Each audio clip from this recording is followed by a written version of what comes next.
Okay, it's probably gonna be a short one today. I was on the fence whether I was gonna try to cut any more beans because it's Sunday and I don't feel like getting stuck. And the field that I was on yesterday was gonna be the quote-unquote drier field. I got nothing I can get over. It's pointless to try. So, and the elevator made my decision for me because I got down there this morning to dump the load we cut yesterday, and they're done taking beans tentatively at noon today because they're full, or will probably be full. She said they only had about 50,000 worth of storage left as of first thing this morning because they took so many beans in the last 2 days. So can't haul them in anyway. Not that, I mean, you can leave them sit in the truck till tomorrow or whenever when they get, but if I can't get over the ground, if you can't get over the ground, you can't haul them in. There ain't no sense in doing anything. So we're gonna go shell this little field of corn that I got that I think I can get over, and I'm probably just gonna go ahead and call it a day because after that I don't have any corn ground that I'm confident I can get over, which sucks because I got one 4-acre field that I really need to get to before the deer get it.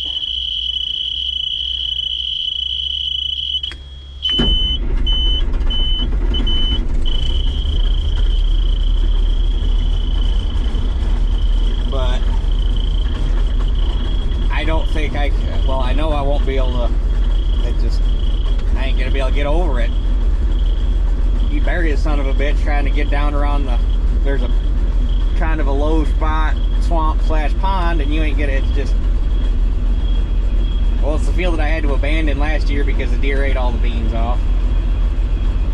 And the beans we cut yesterday didn't do as good as I had hoped. They only went 18.8 bushel an acre, which they were really nice beans. Moisture was 12.4, test weight was almost 58 pounds. No damage, I mean, they were really nice beans, just there wasn't that many of them. So, still better than letting them there for the deer to get. Still not the worst beans I've heard cut this year. My boss had, must have been around 15 acres on a hillside. He's got a field with a pond in it. And midsummer, it was before we cut wheat. It was a weird time for Canadian geese to be around, kinda, but there's a flight of Canadian geese came in and made that pond their home, and they mowed off like a 20-acre hill. I mean, completely obliterated a 20-acre hillside in a matter of days. It was I've never seen geese take on a hill take out a section of beans that big, so it was nuts. When you looked out, I've never even seen a flock of Canadian geese that big, or, I mean, you looked down that hillside and it was just birds. It was nuts. And I think those beans ended up averaging, I don't know if he got, because his combine obviously has a yield monitor. I don't know if he cut that section of data out yet or not to see what that section yielded, but he was figuring somewhere between 12 and 15.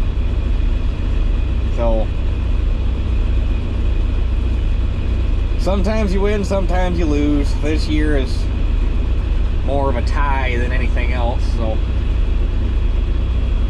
anyhow, we're gonna get headed down there to that field, see what I can do. Hopefully I can climb the hill. That ground's sandier, so we should be all right. And see what happens after that. I think I might get the fertilizer wagon and stuff cleaned out and get the seed wagon. It's not a fertilizer wagon anymore. Get the seed wagon cleaned out and get all the weed out of it back in a bag, so I can get that out of the barn and make life easier when it comes to getting stuff in and out. So anyhow, we'll see how things play out.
off while I'm standing right here.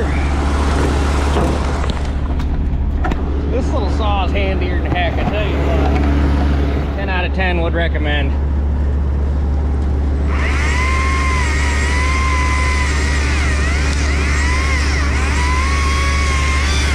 Although I do need to sharpen the chain because I haven't sharpened it since I got it.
So good. I got one more round left to work off the end rows.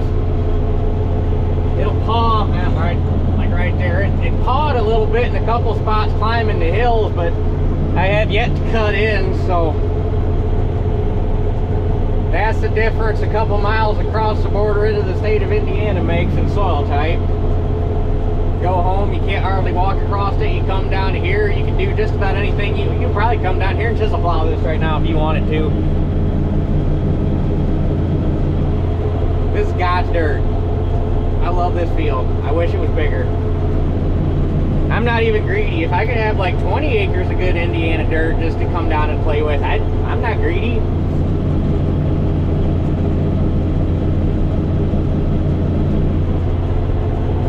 So, we'll get out and take a look here in a little bit too. This field, it does appear to it that it had some tar spot in it, but I don't think it hurt it too much. I saw some on the leaves, so when Dad goes take this load in, we'll stop and take a look at that.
it'll climb out of there.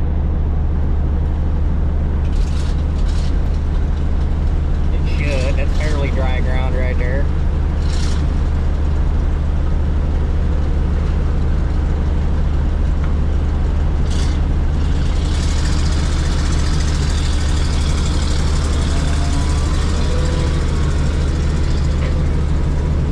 Good deal.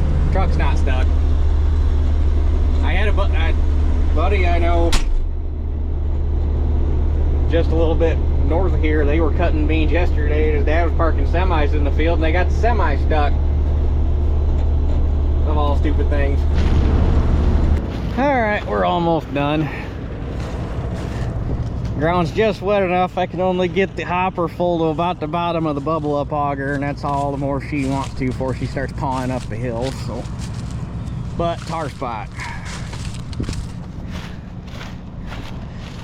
Oh yeah, I said this had it well above the ear leaf too. That's what all that stuff, that black stuff there, that's all a tar spot. Which this is Indiana, and Indiana always gets it first and usually worse than what we do up at home, so makes sense. Definitely affected the stalk strength, unless this corn is just that much drier than everything back home, which it was only tested, it was testing, what was it testing, 22? It feels drier than that, but when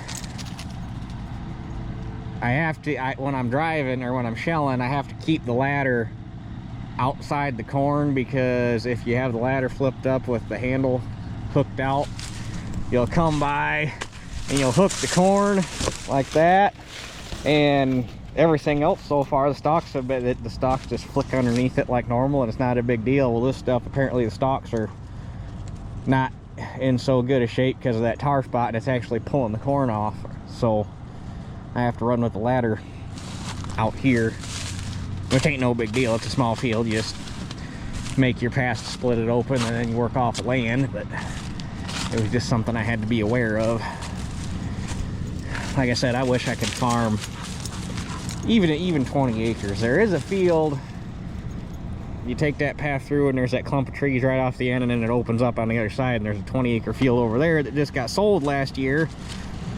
And the guy that owns this is trying to get a hold of him to see if he wants me, or see if he let me farm it. Well, nobody can get a hold of him.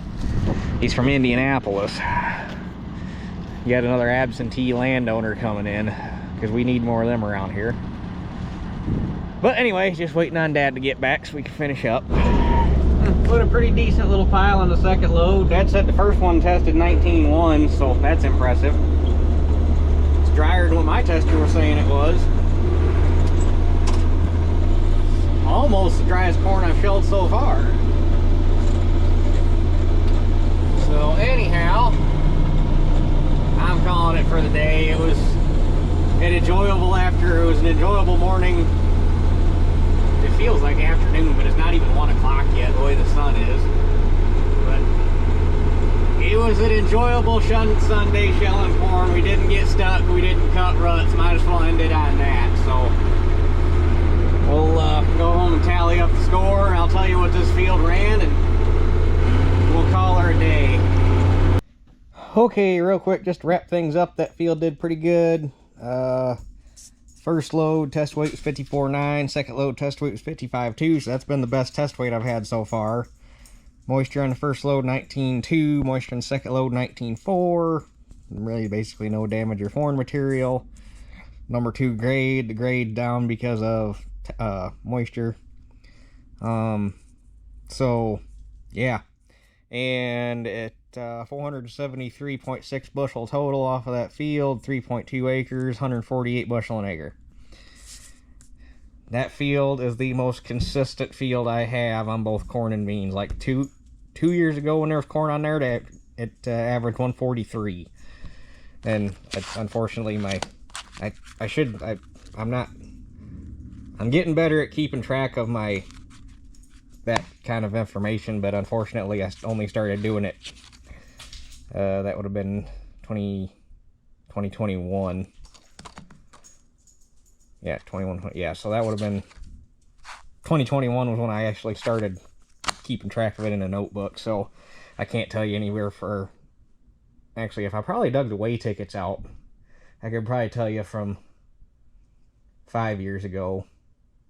Or no, 2 years ago, 4 years ago. I could probably tell you from 4 years ago if I dug the weigh tickets out, because I keep all my weigh tickets. But anyhow, yeah, that feels just super duper consistent.